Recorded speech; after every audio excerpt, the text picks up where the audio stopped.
Hey team, welcome back to the channel. So this is a video that I've thought about making for a bit now.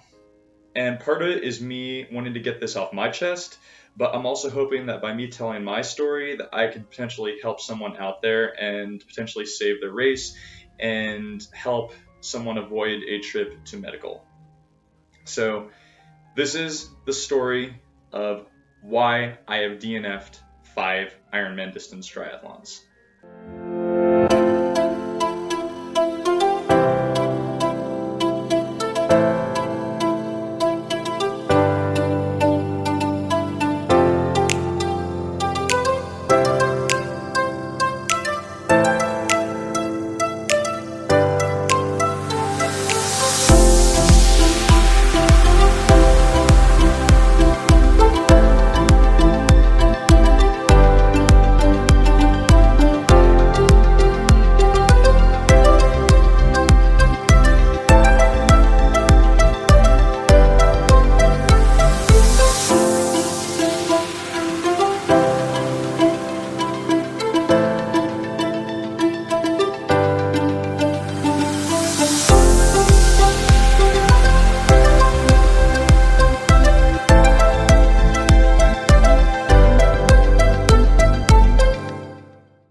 For those that don't know, I race as a pro triathlete. Before I was a pro, I was an age grouper. Over that time, I have raced in 15 half Ironmans. I've finished all 15 half Ironmans, and I've won one of them. I have raced in 16 full Ironmans, 140.6 triathlons. I have finished 11 of them. So there are 5 that I haven't finished. Nearly a third of the full Ironmans that I've started, I haven't been able to cross the finish line. So let's start with the outlier. First one that I ever DNF'd was the Great Floridian Triathlon in 2020. Now, this was a bit of a unique situation. All year, I think myself, along with other people, had been desperate to get in a full distance race, and they all kept getting canceled. Well, eventually I found out that this locally run event in Claremont, Florida, the Great Floridian Triathlon, had received special approval to happen, so I signed up. Well then, I believe it was Ironman Texas that got canceled for like the umpteenth time, allowed transfers into Ironman Florida in November, which also had supposedly been given special approval to happen. And I was in a unique situation where I was in these 2 races about 3 weeks apart. And my coach and I made a plan that I was going to go for it at the Great Floridian. That was the first one on the schedule. That was my race. But that if for whatever reason things turned south, that I would pull the plug sooner rather than later and go and try and have a better day at Ironman Florida. Well, long story short, I overfueled. I overfueled in just about every single way possible. I overhydrated, I oversalted, I had way too many carbs. I don't know what I was thinking in hindsight, but I was very sick on the run, had an issue where I didn't quite make it to the porta potty in time, but even if I had, I still would have pulled the plug, and I did end up stepping off the course. It was absolutely the right decision. I went to Ironman Florida 3 weeks later, had an awesome day.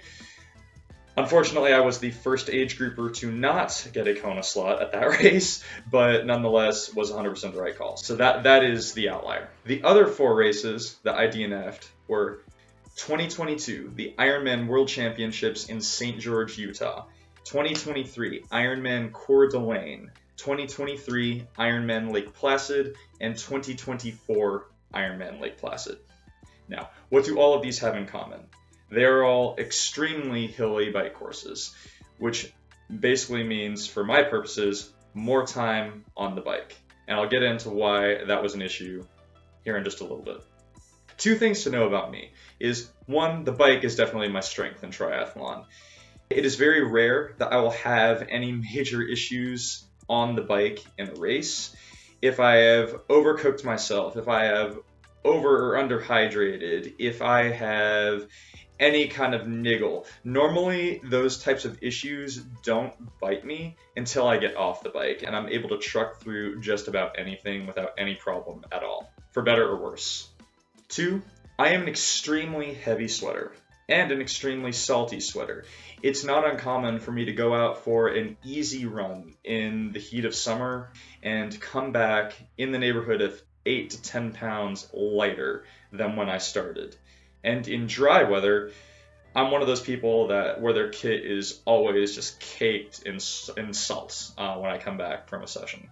The next DNF that I had was the 2022, well, actually, I think it was technically the 2021 Ironman World Championships taking place in May of 2022, rescheduled and repositioned to St. George, Utah. Now, I could do an entire video on this race. In my triathlon career, I have never had an Ironman build go so disastrous. Like I said, I'm not going to go into it now. There's a lot of different reasons and a lot of different things that went wrong, but suffice to say, the prep was not ideal. That day that we were racing ended up being very hot, and it's a very exposed course with a ton of hills. It's a very challenging bike course and run course. And because of my lack of preparation, I was feeling the heat. I was very hot, and I was pounding the fluids. Staying cool and staying hydrated felt like a losing battle, and the last 2 hours on the bike, I was very, very sick. I felt very dizzy, I was bloated, I was suffering. Probably one of the few times where I was not really able to just kind of trudge through the issues that I was experiencing.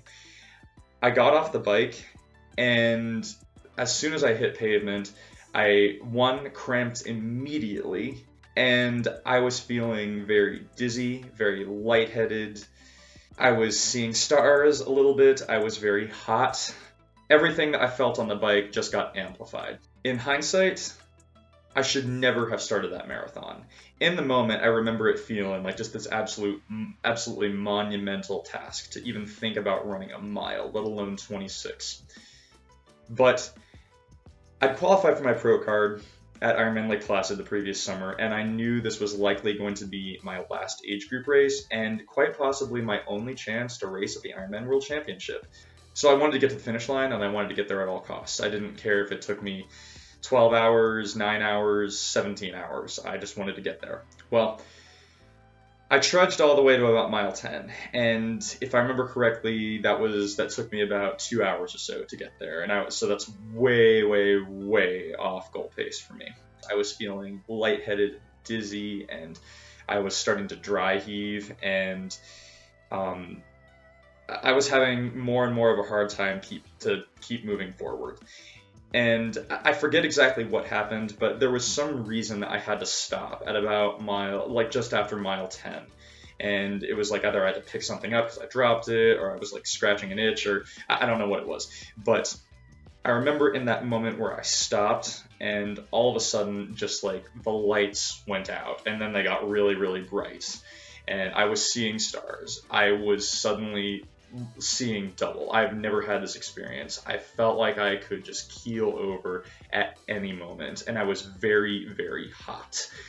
But I was thinking straight enough to realize that I'm in trouble. I am going to go down, and the last thing that I want to have happen is to go down between aid stations where it might take them 15, 20 minutes to realize that there's this person lying on the side of the road.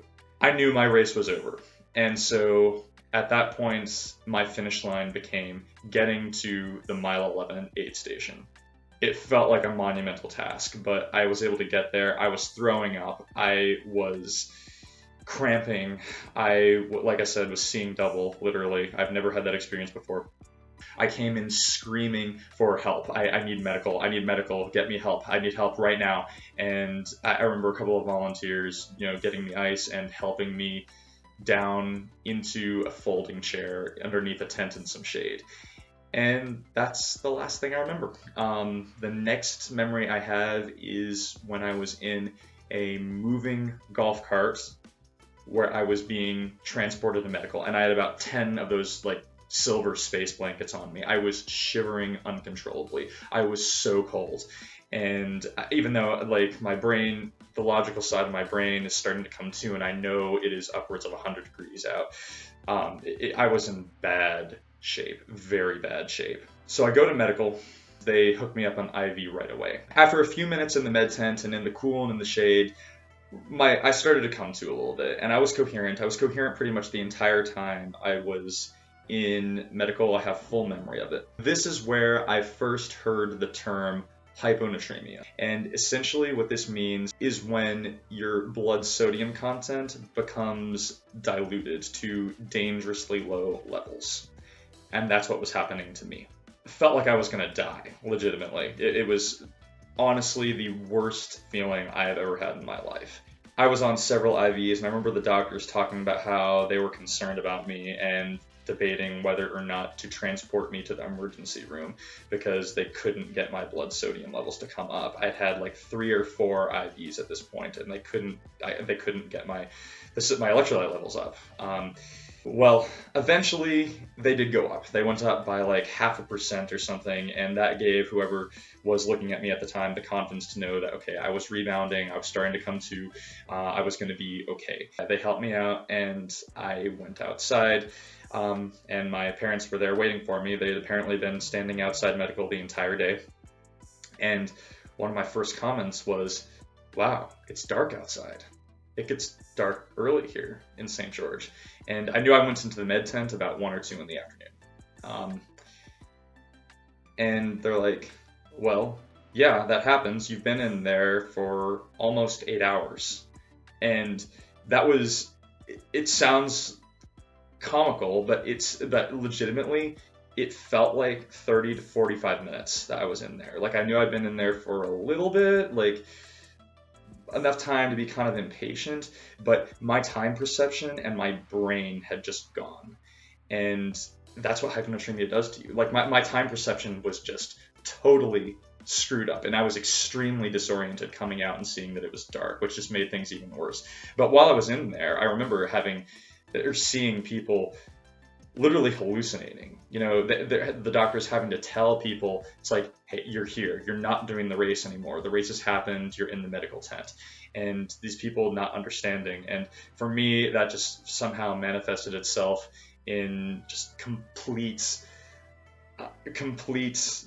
misperception of time passage. And I don't know if that's common or not, but that's what happened, and it was a really weird feeling. I don't even know how to describe that level of disorientation. It's one of the weirdest feelings I've had in my life. But, you know, went home, and I felt bad. I felt bad for a week. I felt just like had this pit in my stomach, and really had a hard time rebounding from that race and that experience. So fast forward, I did take my pro card after that. Ironically, after that disaster, I turned professional in triathlon. I know, questionable life decisions. So the next race that I DNF'd was 2023 Ironman Coeur d'Alene. This race, frankly, the prep went pretty well, but unfortunately, about a week and a half out from the race, I did one of my final run sessions, and then the next morning I woke up and I couldn't put my foot on the ground because my Achilles was killing me. This was Achilles tendonitis. And unfortunately, it hit me so late in the game, it was impossible for me to cancel my plans. I couldn't get refunds on flights or my accommodations.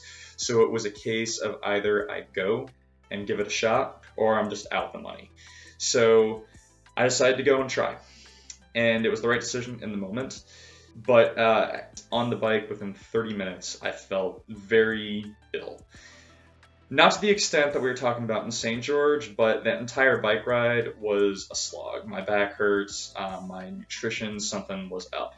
And again, it wasn't race ending, but I got onto the run and I definitely felt really bloated, really heavy. I wasn't feeling sick on the run, so like I said, better than St. George. But the kicker was that my Achilles was hurting. For me, quitting a race is anything but the easy way out. I wanted to death march that thing so bad. But for those that are not familiar with Coeur d'Alene, it's a rolling run course, but generally speaking, you're going kind of downhill on your way out of town and then uphill on your way back. Well, my last couple splits on the way out of town were about 8:30 per mile, which is slow for me. That's well off goal pace. And then I turned around and it was upwards of 10-minute miles. Then I got passed by the eventual winner Chris Leiferman, who obviously was lapping me. I saw a golf cart driving by, and I just said, hey, can I have a ride back? So I pulled the plug. Because things had gone wrong nutritionally very early into that race. And the kicker was then that my Achilles started hurting. It became not worth it to finish the race because I would have done harm to myself to that injury. So I had planned to do Ironman Lake Placid after that anyway. But because that race was still a month or two out, I'd had time to cancel those plans. But given the disaster at Coeur d'Alene, my coach and I decided that, hey, we need to figure this out. I need to figure out what's going on. Otherwise, when I am healthy, this could happen again and could ruin yet another race. So I went to Lake Placid in 2023 dealing with Achilles tendonitis anyway. I knew DNF was imminent. I was not expecting to finish that day. My only goal was to figure out what the hell was going on with me nutritionally. I was pretty sure it wasn't hyponatremia because I was drinking far less than I did at St. George. So to make a long story short, went to Lake Placid and the exact same thing that happened to me at Coeur d'Alene happened again. Pulled the plug. I made it a little bit further into the run this time, but got rained on, and because I was walking at that point, I got cold and just decided to get a ride back. The thing I did at Lake Placid, though, was I brought a bathroom scale with me to the race. I wanted to do a sweat test on myself and see what my hydration was like and what I was weighing after the race. I gained 10 pounds over the course of that race. That is colossal. That is overhydrating to a dangerous extent. It was hyponatremia that I was experiencing. I was overhydrating. At both Coeur d'Alene and Lake Placid, I had overdone it once again. And this is where I've started to reckon with the fact that there is a big difference between actually being hot and feeling hot. And if I'm feeling hot, then more often than not, the answer is fluids on and not in for me. So after this race, I do a slew of really rigorous sweat testing. So I did order some labs and that I could do myself from a company called Levelin, that they have you wear a patch and send it off to be analyzed. And I deliberately did this in some pretty hot conditions, but not extreme conditions. And what I found was that my sweat rate per hour was in the neighborhood of 3,000 milligrams of sodium on the bike. And on the run, it's even worse. I lose about 6,000 milligrams of sodium per hour running. Now, I did these in hot conditions, and frankly, I raise an eyebrow to those numbers a little bit. I'm not sure how possible or realistic that is. That being said, this confirmed what I already knew and suspected, that I am a very salty sweater and a very heavy sweater. In their report to me, they told me, do not drink water. There is no place for water in your hydration plan. You need to be meticulous, you need to be calculated, and you need to be very careful with what you're consuming. Otherwise, it could be potentially dangerous. And what they told me was to worry about the electrolytes. It's impossible to replace your fluid losses, so replace as many electrolytes as you can. And about the maximum amount of fluid that the human body can even process per hour is 40 or so ounces in extremely hot conditions. So I kept a log of my sweat rate after that. I did a lot of sweat testing, like I said. I used a bathroom scale to calculate my sweat losses, which I'll touch more on in a little bit. My next race was going to be Ironman Maryland, and I went there and I consumed 4 total bottles that were 30 ounces each with about 1,500 milligrams of electrolytes. And then at every single aid station, I would grab 1 water bottle and I would take a small sip to get just a tiny bit of more fluid in, and then the rest I would dump on myself. And that got me around, and I had a PR day. Well, 2024 Ironman Lake Placid was essentially a reckoning that I hadn't quite put these issues behind me, because it was the same issue that popped up again. You're noticing a theme here. Essentially, I overdid the fluids, and I did the exact same thing that I'd done at Maryland, except it was cooler at Lake Placid this year than it was the previous year, and as it turns out, I needed even less fluid.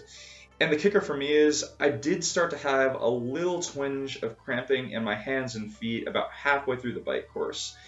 I thought I was being pretty conservative with the fluids, so I actually upped my hydration a little bit. I thought I upped the corresponding amount of sodium as well with salt capsules, but it turns out that was not the case.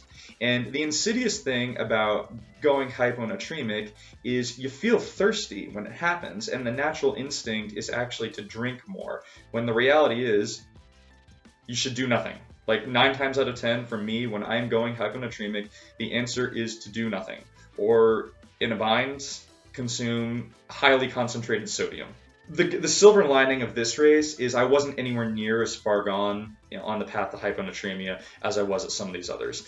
I got myself halfway through that run course, and there was no doubt in my mind that I could have made it to the finish line. And I saw my family, and I was really upset that things had gone this far south, but ultimately the rational side of my brain kicked in. I wasn't having a good day.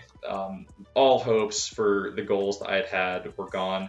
And I know in the back of my mind that when your nutrition goes as wrong as it had been for me on that day, where I was feeling really bloated and sick and heavy, that the recovery from the race is not going to be as easy. And I had Ironman Chattanooga coming up in another 7 or 8 weeks. That's a hometown race for me. I really wanted a good day there. That one means more to me than just about any other race. And so I decided to step off the course for my 5th DNF in my career so far. And again, that one was hard because there's no doubt in my mind I could have made it around that second loop of the run. But it's a question of can versus should. And ultimately, I chose to protect the rest of my season at the expense of that one finisher medal. So those are the 5 DNFs that I've had, but there's more to the story because the reality is this has affected me in just about every Ironman I've done. In Ironman Florida 2018, Ironman Chattanooga 2019, Ironman Florida in 2020, Ironman Lake Placid in 2021, Ironman Mont Tremblant 2022, Ironman Florida in 2023. That's 6 other Ironmans, all of which I did finish, where in the subsequent hours after crossing the finish line, or even while I was crossing the finish line, in hindsight, I was definitely hyponatremic at some level. So I finished all my 70.3s. Why has this not happened to me in those? The reality is, by the time I realized that things have gone dramatically off the rails in an Ironman, I am 5 hours or more deep into that Ironman. Whereas in a 70.3, that's the entire length of the race right there. Maybe even less than that. So the reality is there just isn't enough time. And there are times where I've definitely overdone the hydration, but it's never hit me in a race so badly at 70.3 that I haven't been able to finish, just because there simply is not enough time to be that far gone. So, a few myths that I want to bust. First of all, replace all the fluids that you lose in a triathlon. This is false. You should absolutely not try to replace everything you're losing during a race. It's just not possible, especially if you're a heavy sweater like I am. Really, you want to aim to replace the electrolytes, and in training, see how much fluid you can tolerate. 2, drink water.